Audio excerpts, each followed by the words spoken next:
आलोक जी ने बेटी के दहेज के लिए पाई पाई जमा की, क्योंकि लड़के वालों की हर दिन नई डिमांड आ जाती। फेरों के टाइम लड़के ने गाड़ी मांग ली और बोला गाड़ी नहीं मिली तो बारात वापस चली जाएगी। आलोक जी ने बहुत मिन्नत की लेकिन वो ना माना। जब आलोक जी की बेटी को पता चला तो बोली अभी गाड़ी का इंतज़ाम करती हूँ। उसने गाड़ी रेंट पर ली और उसमें एक कुतिया को दुल्हन की तरह तैयार करके बिठाया और मैरिज हॉल पहुँच गई तो दूल्हा और उसके घर वाले बहुत खुश हो गए। लेकिन जैसे ही गाड़ी का दरवाज़ा खुला तो उनके होश उड़ गए, क्योंकि पापा क्या हुआ है आपको? आपकी तबीयत तो ठीक है? यहाँ बैठे प्लीज़। चीखते हुए मीरा आलोक जी के पास पहुँची थी। आलोक जी का रंग पीला पड़ रहा था, हाथ पैर फूल रहे थे और सांस लेने में कठिनाई महसूस हो रही थी। मीरा की तो जैसे जान पर बनाई थी, तुरंत भागकर पानी लेकर आई। पापा को चारपाई पर बिठाया और पानी का गिलास उनके हाथ में थमाया। आलोक जी ने पानी पिया तो उनकी सांस कुछ सही हुई। दुख से मीरा की ओर देखा और कहने लगे पूरी ज़िंदगी गुजार दी, लेकिन इतना भी जमा नहीं कर पाया कि तुम्हें इज्जत से शादी करके विदा कर सकूं। ये कहकर वो फूट फूट कर रोने लगे। मीरा को बहुत दुख हुआ, जल्दी से पापा के गले लग गई और कहने लगी पापा आप ऐसे ना कहें, आपने मेरे लिए इतना कुछ कर दिया है, मेरे लिए वही बहुत है। आप दुनिया के सबसे अच्छे पापा हैं।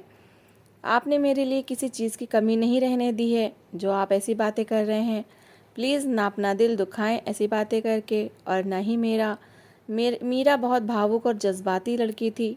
वो अपने पापा की ऐसी हालत नहीं देख सकी तो फूट फूट कर रोते हुए पिता को चुप करवाने लगी। दोनों बाप बेटी एक दूसरे के गले लगकर दिल का बोझ हल्का करते रहे और फिर आलोक जी ने अपनी परेशानी का असली कारण बता दिया तो मीरा दंग रह गई। ऐसा कैसे हो सकता है पापा? वो लोग इतने लालची तो नहीं लगे थे, अचानक ऐसी डिमांड कर दी है जिसे पूरा करना हमारे बस की बात नहीं है। ये लोग तो रिश्ते के नाम पर हमें ब्लैकमेल ही करते जा रहे हैं। वो एकदम भावुक अंदाज में बोली थी। पिता का दुख वो कैसे देख सकती थी? वो पिता जिसने उसे इतने लाड प्यार से पाला था और हर इच्छा पूरी करने की कोशिश की थी, कभी किसी चीज़ की कमी नहीं आने दी थी। आज वो बाप बार बार लड़के वालों के सामने मीरा के कारण झुक रहा था। आप उन्हें तुरंत मना कर दें, मुझे ये शादी नहीं करनी।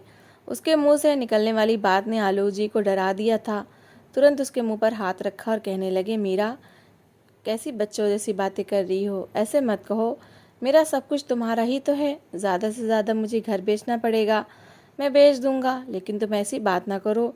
तुम नहीं जानती जिन लड़कियों के रिश्ते टूट जाते हैं, बरातें वापस चली जाती हैं, उनकी कितनी बदनामी होती है। दुनिया वाले उन्हें जीने नहीं देते। मेरा बच्चा ऐसी बात ना करो। तो आप भी किसी चीज़ की चिंता ना करें पापा, सब कुछ मुझ पर छोड़ दें, मैं सब संभाल लूँगी। आपको चिंता करने की ज़रूरत नहीं है। मुझसे वादा करें अपना ख्याल रखेंगे और टेंशन बिल्कुल भी नहीं लेंगे। मीरा को समझ आ गई थी कि आलोक जी से बात करने का कोई फ़ायदा नहीं है। वो कुछ न कुछ करके लड़के वालों की ये डिमांड भी पूरी करने की कोशिश करेंगे, मगर अब वो कुछ और सोचकर बैठी हुई थी। आलोक जी एक छोटे से घर में रहते थे। वो ईमानदार और मेहनती आदमी थे।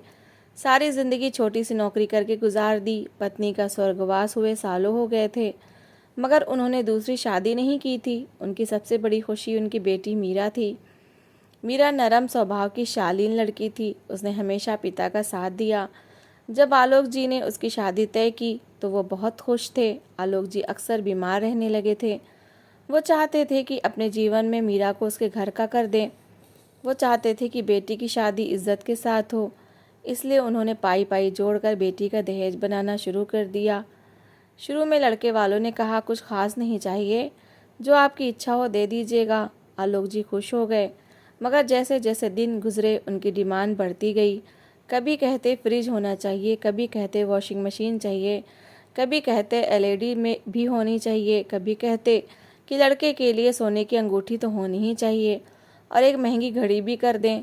हमारे घर की रस्म है। आलोक जी हर बात पर हाँ कर लेते। वो उधार लेते, कहीं से कर्ज लेते, बस यही सोचते कि बेटी खुश रहेगी तो सब ठीक हो जाएगा। शादी से एक दिन पहले वो लड़के के घर गए। अमित के पिता ने कहा एक बात और रह गई है। आलोक जी ने पूछा कौन सी बात? उसने कहा हमें गाड़ी चाहिए। अमित चाहता है कि विदाई उसकी गाड़ी में हो, अपनी गाड़ी में हो। अगर गाड़ी नहीं दी तो बारात वापस चली जाएगी। ये सुनकर आलोक जी के होश उड़ गए। वो बहुत परेशान हो गए। उन्होंने हाथ जोड़कर कहा बेटे, शादी के बाद गाड़ी दे दूंगा, अभी मेरी इतनी क्षमता नहीं है। मगर अमित और उसके पिता ने उनकी कोई बात ना मानी। वो कहने लगे गाड़ी चाहिए वरना रिश्ता ख़त्म। आलोक जी टूट गए। वो चुपचाप घर वापस आए। रास्ते में उनकी आंखों से आंसू बहने लगे। दिल में सिर्फ एक ही बात थी, मैं बेटी की शादी कैसे करूँगा। घर पहुंचकर वो चारपाई पर बैठ गए। मीरा उनके पास आई। पापा के चेहरे पर परेशानी देखी तो पूछा, क्या हुआ पापा।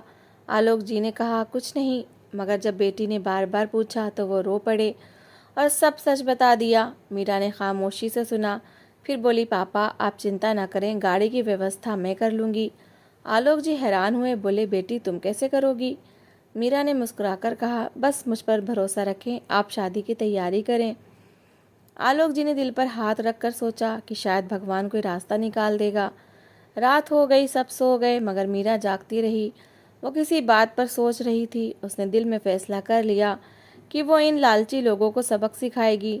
सुबह वह घर से निकली, शहर के रेंट वाले स्टैंड पर गई।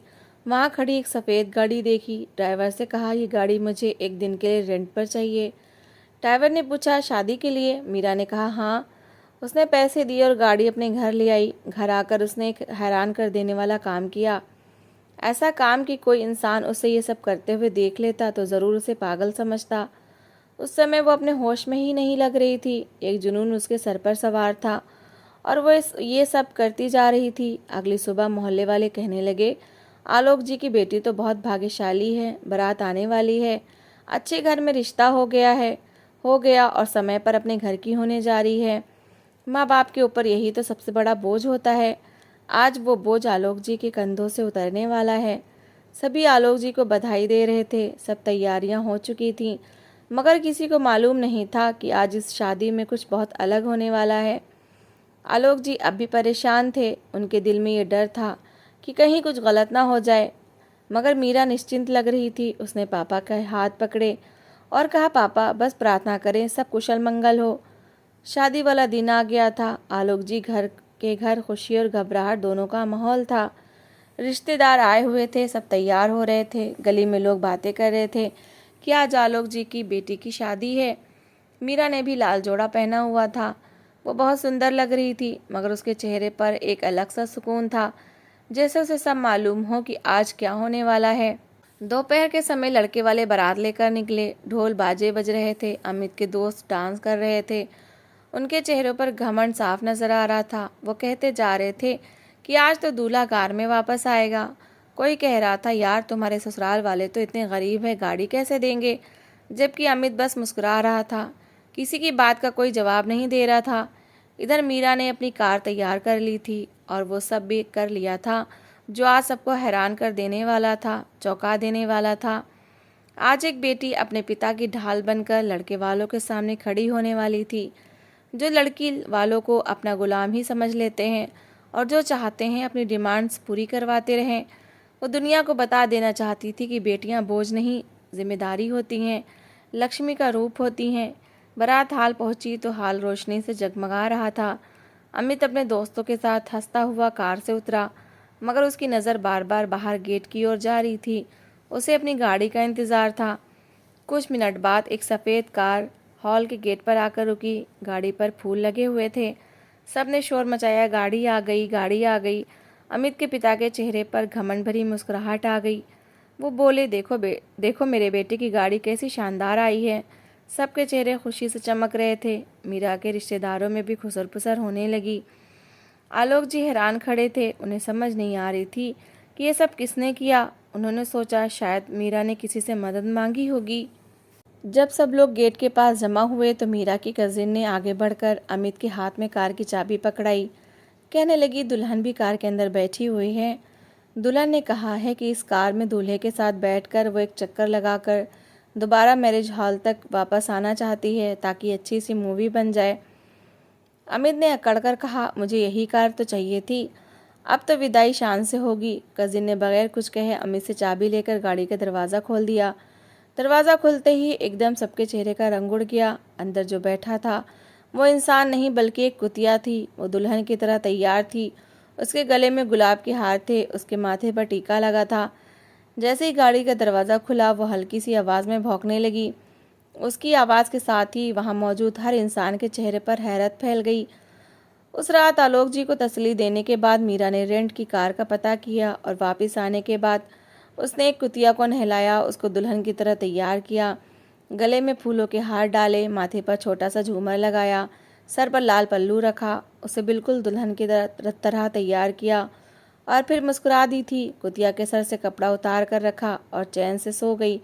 और अगले दिन रेंट वाली कार मंगवाई, कुतिया को दोबारा दुल्हन की तरह तैयार किया, फिर उस कुतिया को कार के अंदर बिठा दिया। मीरा ने खुद से कहा, आज ये गाड़ी शादी हॉल तक ज़रूर जाएगी, मगर इसमें इंसान नहीं बल्कि वो जानवर बैठेगा जो उन लालची लोगों के मुंह पर तमाचा बनेगा। अमित के दोस्तों के मुंह खुले के खुले रह गए। कोई हंसने लगा तो कोई शर्मिंदगी से नज़रें झुका गया। अमित के पिता के माथे पर पसीना आ गया। वो चीखे, ये क्या मजाक है। मीरा के रिश्तेदार भी सख्ते में आ गए, लेकिन मीरा आराम से खड़ी रही। वो बोली, यही वो गाड़ी है जो आपने मांगी थी। अब इसे भी ले जाएं और साथ में अपने बेटे के लिए दुल्हन भी ले जाएं, अपने बेटे के साथ बिठा दें और इसी से अपने बेटे की शादी करवा दें। आपका बेटा इस लायक नहीं कि कोई इज्जतदार इंसान इसे अपनी बेटी दे, क्योंकि इंसान तो वही होता है जिसके अंदर इंसानियत हो। आप लोगों में तो इंसानियत ही नहीं है। एक मजबूर बाप की मजबूरी का फ़ायदा उठा रहे हैं। हमें इतना परेशान कर दिया कि आज मैं ये सब करने पर मजबूर हो गई। मैं कभी भी इस लालची इंसान के साथ शादी नहीं करूँगी जिसने मेरे बाप को इतना परेशान कर दिया है। जब से मेरा रिश्ता पक्का हुआ है, मेरे बाप ने एक दिन भी सुकून की नींद सोकर नहीं देखा। मीरा की आंखों में आंसू आ गए थे। बाप का दुख उसे रुला गया था। आलोक जी के कंधे भी झुक गए थे, आंखों से बेबसी के आंसू बहने लगे थे। वो भूल गए थे कि उन्होंने मीरा की परवरिश कैसे संस्कारों से की थी, मगर मीरा नहीं, वो सच्चाई का सामना करना जानती थी। मैं ये शादी बिल्कुल नहीं करूँगी। मैं इस आदमी को धुतकार रही हूँ। ये इंसान मेरे लायक नहीं है। बेटियाँ बोझ नहीं होती बल्कि लक्ष्मी का रूप होती हैं, जिम्मेदारी होती हैं। इस बात का एहसास आप सबको करना चाहिए। इस डर से कि कहीं बेटी का रिश्ता न टूट जाए, अपनी बेटी को ऐसे आदमी से शादी के लिए मजबूर ना करें जिसकी सच्चाई आपके सामने आ चुकी हो। अगर मेरे भाग्य में हुआ तो भगवान ने मेरी जोड़ी बहुत अच्छे इंसान के साथ लिखी होगी।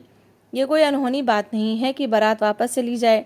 सिर्फ लड़की नहीं, लड़के वालों से भी सवाल होते हैं कि आखिर दुल्हन को लेकर क्यों नहीं आए। चलिए पापा, हम घर चलते हैं। कोई शादी नहीं होगी, हम अपना सामान बाद में मंगवा लेंगे। मुझे बेटी होने पर और शर्मिंदा मत कीजिए। ये बात सुनकर हॉल में खामोशी छा गई। सबकी नज़रें मीरा पर थीं। उसके चेहरे पर एक अजीब सी रोशनी थी। आलोक जी आगे बढ़े, मीरा के सर पर हाथ रखा और बोले, मैं तुमसे बहुत खुश हूँ, मगर तुम्हें ये शादी तोड़ने की ज़रूरत नहीं थी। मैंने गाड़ी का इंतज़ाम भी कर लिया था। वो बोली, मेरी इज्जत गाड़ी से नहीं बल्कि मेरे स्वाभिमान से है। जिस रिश्ते में लालच हो वहाँ प्यार नहीं होता। अगर मेरी शादी सिर्फ एक गाड़ी पर टिकी थी तो मुझे ऐसी शादी करने की कोई ज़रूरत नहीं। अमित के चेहरे का घमंड मिट्टी में मिल गया। उसका चेहरा उस समय बिल्कुल काला पड़ रहा था। मीरा ने ऐसी बेइज्जती की थी कि वो किसी को मुंह दिखाने के लायक नहीं रहा था। उसके पिता कुछ न कह सके। लोग चुपचाप खड़े रहे। कुछ औरतें आपस में बातें करने लगीं। आलोक जी के आंसू बहने लगे, मगर इस बार दुख के नहीं बल्कि गर्व के। उन्होंने कहा, बेटी, तूने मेरा सर गर्व से ऊंचा कर दिया। मीरा ने उनके पैर छुए और बोली, पापा, मैंने सिर्फ आपका ही नहीं अपना सम्मान भी बचाया है। लड़के वाले शर्मिंदगी के साथ वापस जाने लगे। हॉल की रोशनी मध्यम पड़ गई। लोग एक दूसरे से कहने लगे, ऐसे लालची लोगों के साथ ऐसा ही होना चाहिए। किसी को दुख दोगे तो तुम्हें भी अपमान ही मिलेगा। उस दिन के बाद मीरा की मिसाल पूरे इलाके में दी जाने लगी।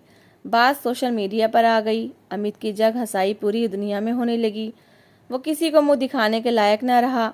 सब कहते, आलोक जी की बेटी ने वो काम किया जो बड़े बड़े मर्द भी नहीं कर सकते। उसने लालच के सामने सच्चाई और साहस से काम किया। 1 महीना गुजर चुका था। आलोक जी के घर में सुकून लगता था। मीरा पहले की तरह खुश थी। वो सुबह सवेरे पापा के लिए नाश्ता बनाती और फिर घर के कामों में लग जाती। उसके चेहरे पर संतुष्टि थी। उसे अपने फैसले पर कोई दुख नहीं था। आलोक जी भी अब खुश थे, मगर दिल में कभी कभी ये विचार आता कि बेटी की शादी हो जानी चाहिए। मगर वो जानते थे कि भगवान के घर देर तो हो ही सकती है, मगर अंधेर कभी नहीं हो रहता।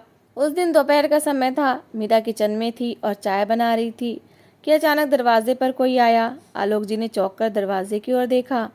दरवाज़ा खोला तो सामने कुछ जग सम्मानित चेहरे खड़े थे। वो सब साफ सुथरे कपड़े पहने हुए थे। उनमें से एक वृद्ध आगे बढ़े और मुस्कुराकर बोले, नमस्ते आलोक जी। आलोक जी ने जल्दी से जवाब दिया, अरे आप लोग अंदर आइए। ये कहकर उन्होंने दरवाज़ा खोला और सबको अंदर आने का इशारा किया। वो सब मेहमान अंदर आ गए। आलोक जी ने सम्मान के साथ उन्हें सोफे पर बिठाया। मीरा ने किचन से आवाज़ सुनी तो तुरंत चाय की ट्रे उठाकर ले आई। मेहमानों के सामने चाय और बिस्किट रखे, फिर धीरे से पीछे हट गई।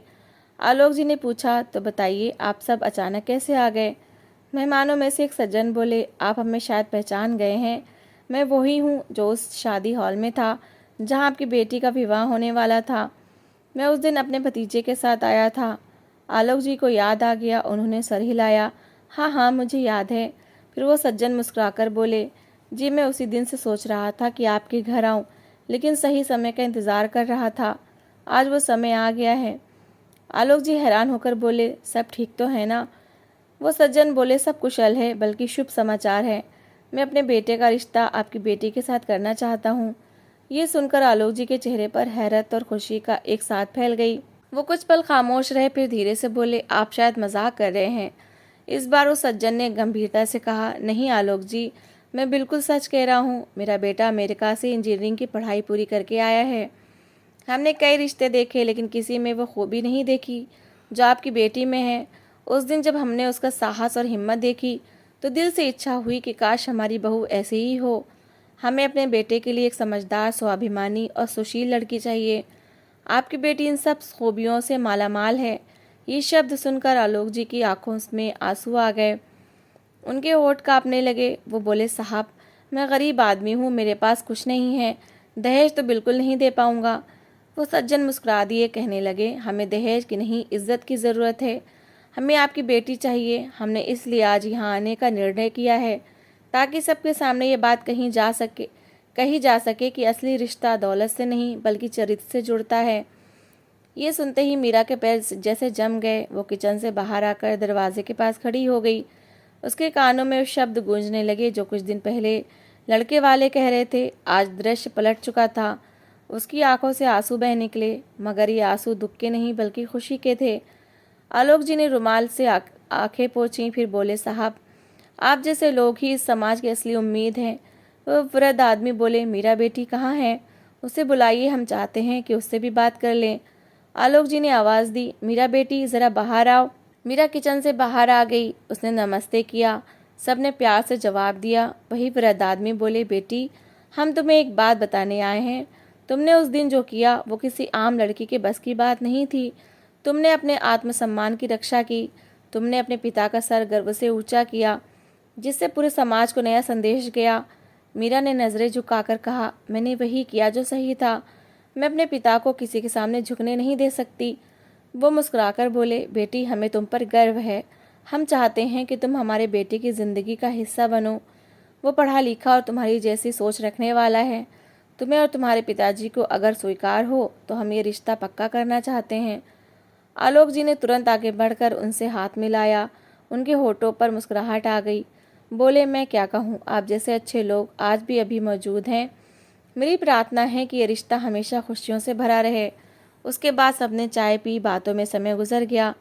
जब वो लोग वापस जाने लगे तो बोले, हम जल्दी से जल्द मंगनी की रस्म रखना चाहते हैं। सब लोग खुशी से झूम उठे। एक सप्ताह बाद पूरा मोहल्ला खुशियों से जगमगा उठा। मीरा की मंगनी एक इज्जतदार और बड़े परिवार के लड़के से हो गई। लोग एक दूसरे से कहने लगे, देखा जिस लड़की ने लालच के विरुद्ध आवाज़ उठाई, भगवान ने उसे कितना अच्छा परिवार दिया। मोहल्ले की औरतें भी मीरा को आशीर्वाद देने लगीं। कोई कह रही थी, भगवान ऐसी बेटियां सबको दे। कोई कह रही थी कि अब लोग सोचेंगे कि दहेज से ज़्यादा ज़रूरी इज्जत है। आलोक जी के चेहरे पर अब हमेशा मुस्कुराहट रहने लगी। उनके दिल से वो बोझ उतर चुका था जो बरसों से दबाव डाल रहा था। मीरा अब हर दिन अपने पापा के साथ बैठती और उनसे बातें करती। कभी वो कहती, पापा देखा भगवान ने हमारे लिए कैसा अच्छा फैसला किया। आलोक जी बोलते, हाँ बेटी सच है, भगवान देर करता है मगर अंधेर नहीं रहने देता। यूँ मीरा के साहस ने सिर्फ अपना भाग नहीं बदला बल्कि एक नई परंपरा को शुरू कर दिया। अब मोहल्ले में जब भी कोई शादी होती तो लोग कहते, दहेज नहीं बल्कि इज्जत और संस्कार सबसे कीमती दहेज है। दुनिया ने देख लिया कि सच्चाई और साहस हमेशा जीतते हैं। और यूँ मीरा की कहानी एक मिसाल बन गई जो आने वाली पीढ़ियों को ये संदेश दे गई कि बेटियां बोझ नहीं बल्कि रोशनी हैं।